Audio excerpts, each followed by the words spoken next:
Morning बेटा। आज हम लेसन 1 करेंगे पद्य भाग का 10th क्लास हिस्ट्री का। ठीक है, तो पद्य भाग स्टार्ट करने जा रहे हैं हम लेसन 1। लेसन का नाम है सूरदास। पहले हम इसका परिचय पढ़ेंगे बेटा।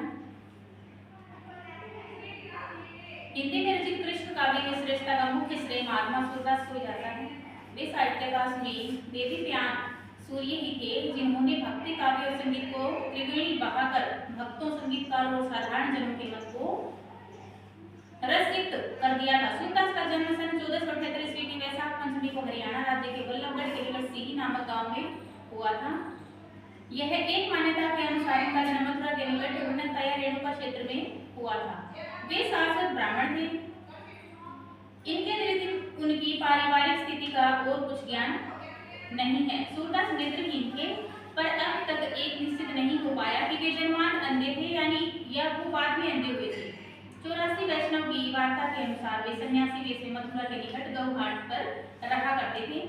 यही उनकी भेंट पुष्टि मार्गी वल्लभाचार्य से हुई थी। वल्लभ ने उन्हें अपने संप्रदाय में दीक्षित कर उन्हें भागवत के आधार पर लीलावत रचने को कहा। सूरदास जी ने 33 वर्ष की अवस्था में श्रीनाथ के मंदिर में कीर्तन आरंभ किया और सन 1583 में पार्सली ग्राम में इनका निधन हो गया। मान्यता है कि अपने 105 वर्ष के जीवन में उन्होंने लगभग 1.25 लाख पदों की रचना की। 1.25 लाख पद कम नहीं होते बेटा, बहुत ज्यादा होते हैं। 105 साल जिए थे ये। सूरदास ने भागवत के आधार पर कृष्ण लीला संबंधी पदों की रचना की जो बाद में संग्रहित होकर सूरसागर कहलाने लगा। ठीक है, इनकी रचनावली का नाम सूरसागर दिया गया बाद में। अब इनमें मात्र 4-5 हजार पद ही शेष हैं। उनके 3 ग्रंथ प्रसिद्ध हैं, सूरसागर, सूरसावली और साहित्य लहरी। सूरसावली एक प्रकार से सूरसागर की विशेष सूची सी है और साहित्य लहरी में सूरसागर से लिए गए कूट पदों का संग्रह है। इस प्रकार सूरसागर ही उनकी कीर्ति का आधार स्तंभ बन जाता है। सूरदास को वात्सल्य और श्रृंगार का सर्वश्रेष्ठ कवि माना जाता है। उन्होंने मानव जीवन की सहज स्वाभाविक विशेषताओं को अति सुंदर ढंग से कविता के माध्यम से प्रस्तुत किया। राधा और कृष्ण के प्रेम की प्रतिष्ठा करने में इन्होंने अपार सफलता प्राप्त की। इनकी कविता में कोमल कांत ब्रज भाषा का सुंदर प्रयोग हुआ है। इन्होंने गीति तत्व का सुंदर रूप प्रस्तुत किया है। तो ये बेटा हमारा सूरदास जी का परिचय था। अब हम पैसेज पढ़ेंगे। ठीक है, सूरदास जी ने जिनकी रचना की है। हाँ भाई, उठो तुम हो अति बड़भागी अपरस रह सने तगाता नाहि मन अनुरागी। तो प्रस्तुत पद हमारी हिंदी की पाठ्य पुस्तक।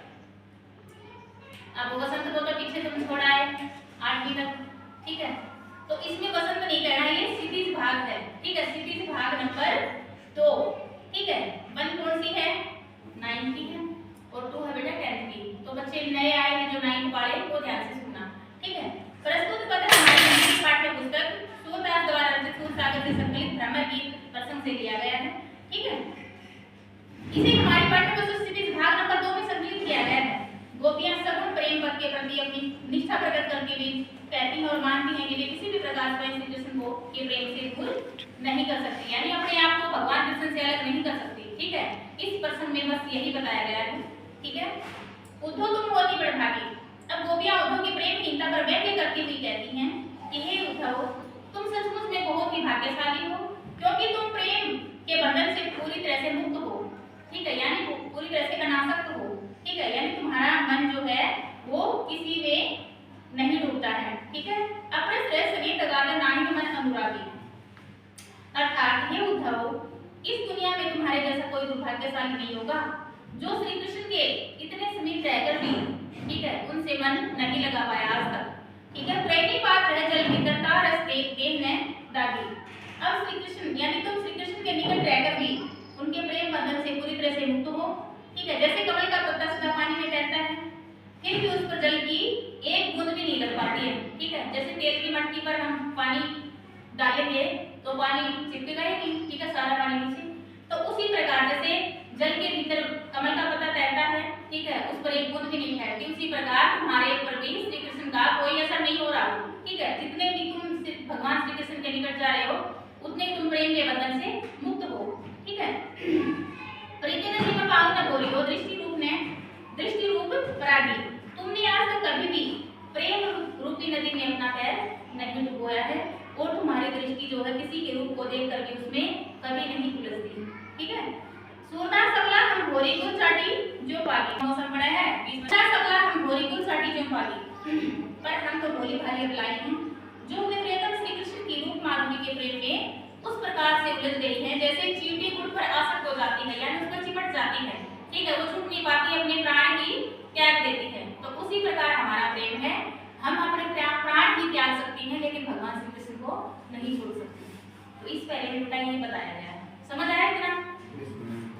इसमें बताया है कि उपयुक्त पद का भाव स्पष्ट कीजिए, यानी भाव सौंदर्य। ठीक है। पेपर में आता है 2-2 नंबर का भाव सौंदर्य, 2 नंबर का शिव सौंदर्य, तो हम साथ साथ ही करेंगे। तो भाव सौंदर्य इसमें गोपियां उद्धव की प्रेमहीनता का मजाक उड़ाती हुई कहती हैं कि उनके हृदय में प्रेम की भावना का अभाव है, यानी कि वो तो बहुत ही दूर हैं भगवान श्री कृष्ण के पास रहकर भी। कहने का मतलब वह पूर्ण रूप से प्रेम के बंधन से मुक्त और अनासक्त हैं। उसने कभी प्रेम की नदी में अपना पैर नहीं डुबोया और उसकी आंखें श्री कृष्ण के रूप सौंदर्य को देखकर भी उसमें नहीं उलझी। ठीक है। पर वे गोपियां तो भोली भाली थी और वे श्री कृष्ण के रूप माधुरी पर आसक्त हो गई कि किसी भी अवस्था में उस प्रेम भाव से दूर नहीं हो सकती। ये इसमें भाव सौंदर्य है। ठीक है। अब इसमें क्वेश्चन दे रहे थे बेटा गोपियों ने किसके प्रति अपनी अन्यता प्रकट की है? तो गोपियों ने श्री कृष्ण के प्रति अपने प्रेम भाव को प्रकट किया है, इसमें यही बताना है। ठीक है। यानी कि उनकी अन्यता श्री कृष्ण जी की रूप माधुरी के प्रति है। तो ये आप क्वेश्चन कर लेना। इसमें एक मेन क्वेश्चन है, इसका शिव सौंदर्य बताना है। ठीक है। शिव सौंदर्य में आप क्या बताओगे? इसमें ब्रज भाषा का प्रयोग किया गया है, इसमें व्यंग्य भाव है क्योंकि गोपियों ने भगवान श्री कृष्ण और उद्धव पर व्यंग्य किया है, चुभता हुआ। ठीक है। और इसमें अनुप्रास अलंकार है, उपमा अलंकार है, रूपक अलंकार है। ठीक है। और भाषा इसकी ब्रज भाषा है। ठीक है। ये बेटा शिव सौंदर्य है। तो ये व्याकरण भी साथ साथ हमने कर ली है, साथ साथ हम पैसेज भी करेंगे। ठीक है। और साथ साथ भाव सौंदर्य और शिव सौंदर्य भी समझ आ रहा होगा बेटा? नेक्स्ट पैसेज देखो इसका, मन की मान रही प्रसंग से मैसे रहेगा जैसे प्रस्तुत पद हिंदी के पाठ्य पुस्तक सूरदास के द्वारा सूरसागर के भ्रमर गीत से लिया गया है, जिसे हमारी पाठ्य पुस्तक में संकलित किया गया है। श्री कृष्ण द्वारा भेजे गए उद्धव ने गोपियों को ब्रज में संदेश सुनाया था, जिसे सुनकर वह हताश हो गई थी। ठीक है। वे तो श्री कृष्ण को अपना एकमात्र सहारा मानती थी, पर उन्हीं के द्वारा भेजा हुआ हृदय विदारक संदेश सुनकर वे पीड़ा और निराशा से भर उठी थी। उन्होंने कातर स्वर में उद्धव से क्या कहा था? ठीक है। मन की मान रही। अब गोपियां कहती हैं उद्धव से, हे उद्धव, हमारे मन में छिपी बात तो मन की मन ही रह गई। अर्थात वे सोचती थी कि जब श्री कृष्ण वापस आएंगे तब वे उन्हें यानी कही जाए कहो तो नाही प्रद करनी, यानी ये उन्हें विरह योग में झेले सारे कष्टों को की बातें उन्हें सुनाएगी। यानी उन्होंने निराकार ब्रह्म को प्राप्त करने का उन्हें संदेश भेज दिया है भगवान श्री कृष्ण ने।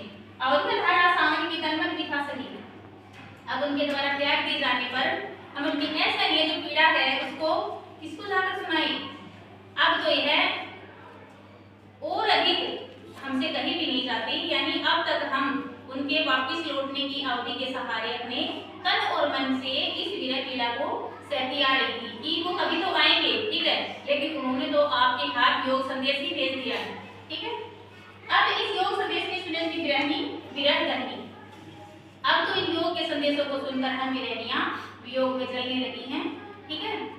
चाहती होती कुहारी जितनी तय उत्तय धार बनी, विरह के सागर में डूबती हुई हम गोपियों को जहां से सहायता मिलने की आशा थी और जहां हम अपनी रक्षा के लिए पुकार लगाना चाहती थी, अब उसी स्थान से योग संदेश रूपी जल की ऐसी प्रबल धारा बही कि यह हमारे प्राण लेकर भी रुकेगी।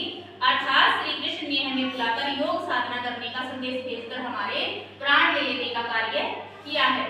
सूरदास अब धीर धरनी क्यों मर्यादा न लगी?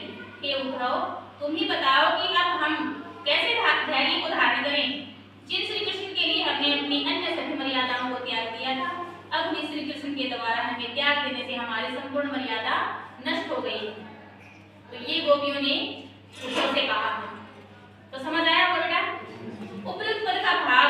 अब इसमें भाव देखेंगे। गोपियां श्री कृष्ण से प्रेम करती थी, वे सोच भी नहीं सकती थी कि उन्हें कभी उनके प्रेम से वंचित होना पड़ेगा।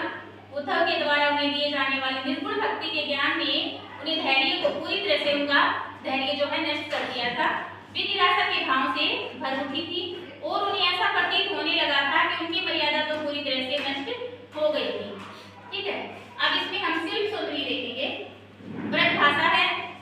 नीति काव्य है, गीत शैली है, माधुर्य गुण है और वियोग श्रृंगार है। तत्सम शब्दावली का प्रयोग किया गया है। अनुप्रास अलंकार है और रूपक अतिशयोक्ति अलंकार है, पुनरुक्ति प्रकाश अलंकार है।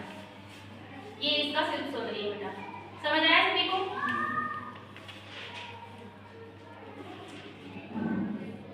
अगला क्वेश्चन देखो। तो प्रस्तुत पद्यांश हमारी हिंदी की पाठ्य पुस्तक में संकलित सूरदास के पदों से लिया गया है। ठीक है, गोपियों के हृदय में श्री कृष्ण के प्रति अपार प्रेम था। श्री कृष्ण को जब मथुरा जाना पड़ा था तब उन्होंने उनके सखा उद्धव के निर्गुण ज्ञान पर सगुण भक्ति की विजय के लिए उन्हें गोपियों के पास भेजा था। गोपियों ने उद्धव के निर्गुण ज्ञान को सुनकर अस्वीकार कर दिया था और स्पष्ट किया था कि उनका प्रेम तो केवल श्री कृष्ण के लिए ही था, उनका प्रेम अस्थिर नहीं है। ठीक है, यानी कि वे अपने प्राण भी त्याग सकती हैं पर उनको नहीं छोड़ सकती। हमारे हरिहारी के लखन श्री कृष्ण के प्रति अपने प्रेम की दृढ़ता को प्रकट करते हुए गोपियां उद्धव से कहती हैं कि हे उद्धव, श्री कृष्ण तो हमारे लिए हारी पक्षी की लकड़ी के समान है। जैसे हारी पक्षी अपने पंजों में लकड़ी को दबाए रखता है हरदम, तो उसी प्रकार हम भी भगवान श्री कृष्ण की सदा रट लगाए रहते हैं। ठीक है, उनको हम कभी नहीं छोड़ सकते। मन कर्म वचन नंद नंदन पूर्व यह दृढ़ करी पकड़ी। हमारे मन वचन और कर्म से नंद के नंदन श्री कृष्ण के रूप और उनकी समृद्धि को अपने मन द्वारा कसकर हमने पकड़ लिया है। अब कोई भी उसे हमसे नहीं छुड़ा सकता। जागत 156 दिवस किसी खाने खाने चतरी। हमारा मन जागते सोते स्वप्न या प्रत्यक्ष में सदा श्री कृष्ण कृष्ण ही रट लगाए रहता है। ठीक है, सदा यानी उन्हीं का स्मरण करता रहता है। सुनत जोग लागत है ऐसो जो करोई ककरी। हे उद्धव, तुम्हारी योग की बातें सुनकर हमें ऐसा लगता है मानो कड़वी ककड़ी की खाली हो। सू तो व्याधि हमको ले आए देखी सुनी न करी। तुम तो हमारे लिए योग रूपी ऐसी बीमारी लेकर आए हो जो हमने कभी न देखी थी और न ही कभी हमने सुनी और न ही कभी हमने भोगी है। ठीक है, यह तो सुन तीनों नए सोंपो जिनके मन चक्री। तुम इस बीमारी को उन लोगों को जाकर दे दो जिनका मन चक्री के समान चंचल है। ठीक है, यानी कि कहने का मतलब ये है कि हमारा मन तो श्री कृष्ण के प्रेम में दृढ़ और स्थिर है। जिनका मन चंचल है वही योग की बातें स्वीकार कर सकते हैं। समझ आया बेटा? उपयुक्त पद का भाव पढ़ेंगे हम इसका, यानी कि इस पद में क्या मेन बात बताई गई है। भाव सब पेपर में आएगा। गोपियों के हृदय में श्री कृष्ण के प्रति गहरा प्रेम था। उनका हृदय दृढ़ और स्थिर था। श्री कृष्ण के प्रति चित्त वृत्ति के कारण उन्हें योग का संदेश व्यर्थ लगता था। ठीक है, इसमें योग साधना का संदेश भेजा है ना, तो ये इसके बारे में बताया है। श्री कृष्ण के प्रति प्रेम था, ये तो आप हर पैसेज में बता सकते हो। ठीक है, इसमें बताया है सिर्फ सौंदर्य क्या बताना है इसमें। भक्ति काल से तो ये पैरा दिया गया है। ब्रज भाषा का प्रयोग है, माधुर्य गुण है, वियोग श्रृंगार है, गीत शैली है, रूपक अलंकार है, अनुप्रास अलंकार है, उपमा अलंकार है, रूपक अतिशयोक्ति अलंकार है, स्वर मैत्री अलंकार है और पुनरुक्ति प्रकाश अलंकार है। ठीक है, इसमें बहुत सारे अलंकार का प्रयोग किया गया है। तो ये आपका पैरा बन।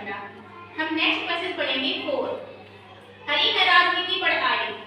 अब इसमें प्रस्तुत पद हमारी हिंदी की पाठ्य पुस्तक सूरदास द्वारा रचित जिसे सूरसागर यानी भ्रमर गीत से लिया गया है। गोपियों ने उद्धव से निर्गुण भक्ति संबंधी जिस ज्ञान को पाया था उससे बहुत परेशान हुई थी। उन्होंने कृष्ण को कुटिल राजनीति का पोषण, अन्याय और धोखेबाजी करने का प्रयास किया था। यानी कि हरि हम राजनीति पढ़ाई। गोपियां श्री कृष्ण के द्वारा भेजे गए योग संदेश को उनका अन्याय और अत्याचार मानते हुए आपस में कहती हैं कि हे सखी, अब तो श्री कृष्ण ने राजनीति की शिक्षा प्राप्त कर ली है, यानी कि वे राजनीति में पूरी तरह से निपुण हो गए हैं। समझी बात कह मधुकर के समाचार सब पाए।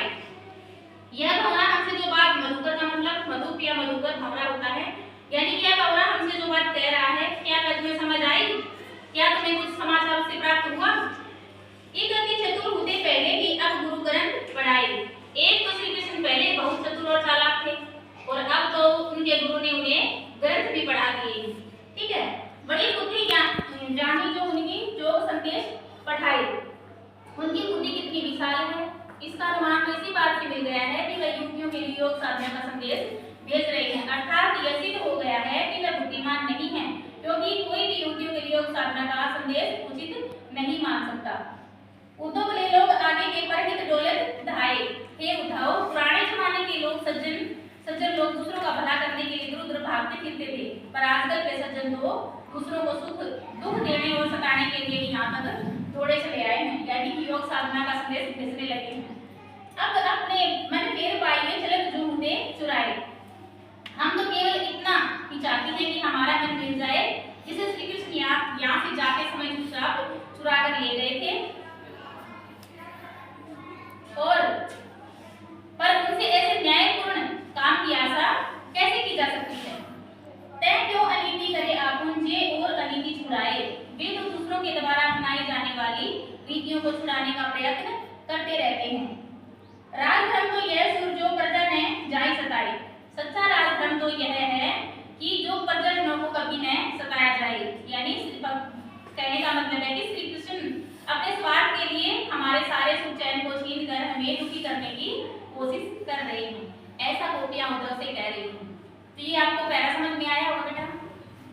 तो उपयुक्त पद का भाव पढ़ेंगे हम। भाव सुंदरी इसमें क्या बताया है?